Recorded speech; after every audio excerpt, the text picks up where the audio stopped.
Meu nome é Verônica, eu sou professora, já leciono há 11 anos e recentemente eu fiz uma especialização em psicopedagogia clínica institucional e nessa especialização a gente aprende sobre os transtornos, né, que envolvem as crianças. E o que eu percebo é que os vídeos, né, que trazem na internet, artigos científicos, falam mais da parte científica e de como, às vezes, o professor tem que lidar, né, pode lidar com a criança, mas esquece a parte esquece um pouco dos pais, né, de como os pais devem orientar essa criança, porque os pais, eles são parte fundamental nesse processo.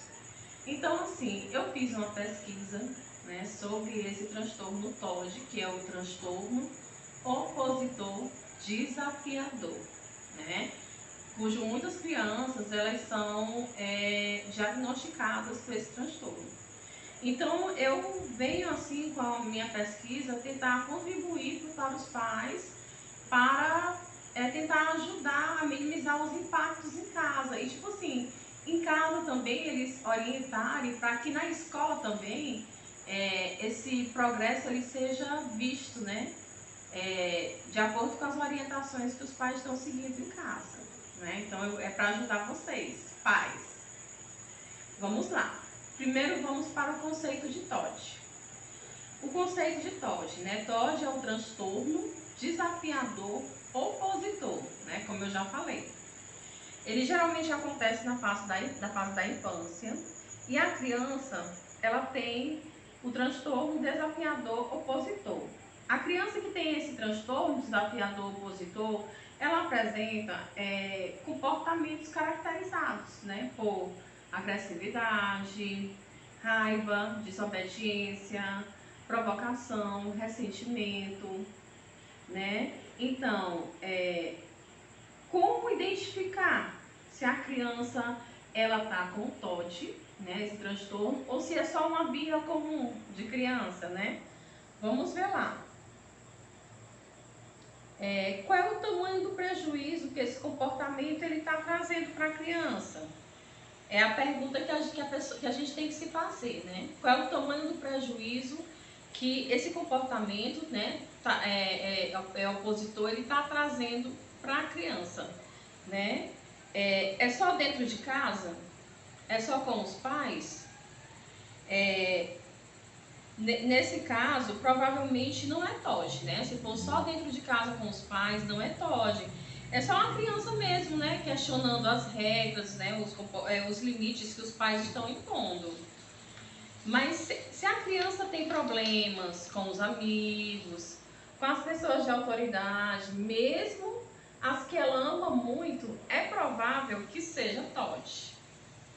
Tá? Eu falo aqui, é provável que seja TOD, porque assim, essa pesquisa que eu fiz, né, sobre esse transtorno, né, não é algo assim que vai ajudar vocês, mas que tem que passar tem que ser crianças laudadas, crianças que já passaram por uma equipe multidisciplinar para poder diagnosticar se realmente elas têm esse transtorno, tá bom?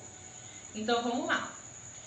É preciso entender também que a criança ela não tem controle sobre as próprias emoções dela, né? Então bater e gritar não é a solução, porque como você vai dar o exemplo, né, de que não pode ter esse tipo de comportamento fazendo isso, né? Então vai ser algo contrário. Como funciona o cérebro de uma criança que tem TOD? Bom, é identificado por meio do descontrole emocional, como já foi falado, a desobediência excessiva, comportamentos agressivos. Basicamente, a criança não gosta de ser contrariada. Ela não gosta de ser contrariada. Daí o nome opositor ou positivo, porque ela não gosta de ser contrariada. Vamos lá para algumas dicas de como lidar com crianças com TOD.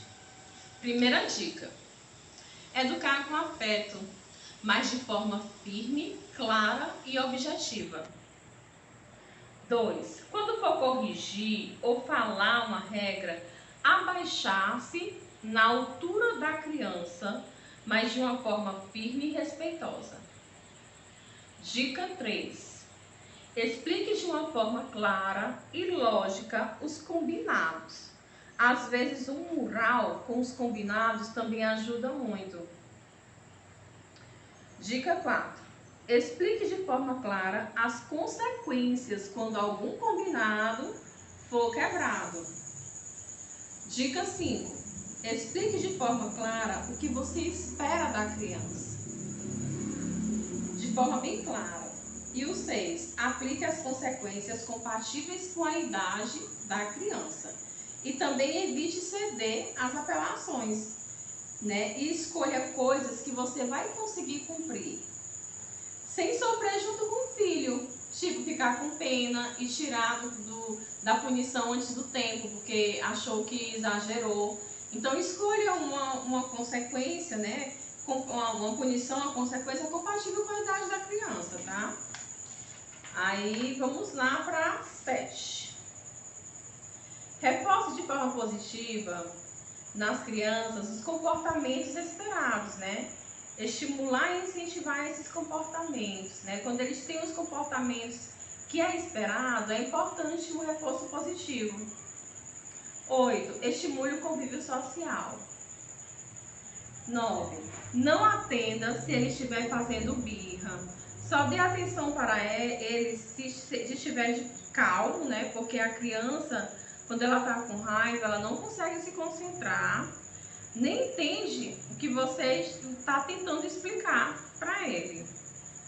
Vamos lá agora, o que não pode fazer na hora de uma crise. Quando a criança estiver tendo uma crise de TOD, né? O que não pode fazer? Bater. Porque bater só vai reforçar a agressividade. Não dá ordem de longe, à distância. Como eu falei, né, no princípio, a ordem tem que ser nos olhos, tem que baixar na altura da criança e tem que falar nos olhos dele, né, na altura dele. De longe ele não vai prestar atenção, não vai nem dar atenção. Não ameaçar com coisas que amedrontam, né? Tem pessoas que falam assim, se você continuar assim, não sei o que, o carro da polícia vem, o bicho papão, o velho do saco. Então, evite esse tipo de coisas, né, que vai prejudicar, vai, tipo assim, deixar a criança traumatizada. E tem crianças que têm até febre emocional, né, porque elas não conseguem controlar esse impulso. Então, elas acabam fazendo esse impulso, não conseguem controlar e acabam que podem se prejudicar, né? Ter febre emocional por causa disso. Então, vamos lá. A outra coisa, não orientar fazendo discursos longos. A criança, ela não presta atenção quando você faz um discurso longo. Ela nem olha para você às vezes. Então, tem que ser prático, claro e objetivo com a criança. Vamos lá para outra parte. Não tirar a criança da punição ou das consequências antes de acabar, pois isso mostra fraqueza. Eles conseguem, de alguma forma, manipular as punições, se você demonstrar fraqueza.